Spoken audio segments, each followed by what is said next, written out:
আমাদের সৌরজগৎ milky way ছায়াপথে অবস্থান করছে। আমরা এটা সবাই জানি যে মিল্কি ওয়ে গ্যালাক্সি, তার ভেতর গ্যালাক্সি মানে একটা বৃহৎ নক্ষত্রপুঞ্জ, যার ভেতর অসংখ্য গ্রহ নক্ষত্র একসাথে একত্রে অবস্থান করছে এবং ওপর থেকে রিমোট ভিউটা দেখলে জুম করে তারা ক্ষুদ্রাতি ক্ষুদ্র অসংখ্য বালির দানার মতো ছড়িয়ে ছিটিয়ে আছে।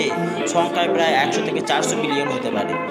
এর মধ্যে অবস্থান করছে আমাদের সৌরমণ্ডলের মূল নক্ষত্র সূর্য।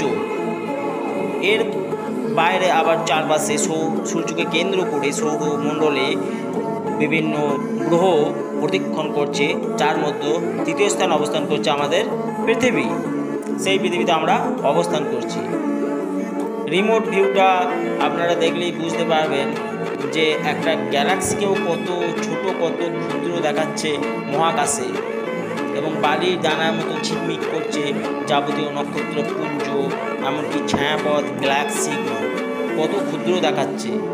গ্যালাক্সির মধ্যে অবস্থানটা তো গ্রহ নক্ষত্রের আরও ক্ষুদ্র।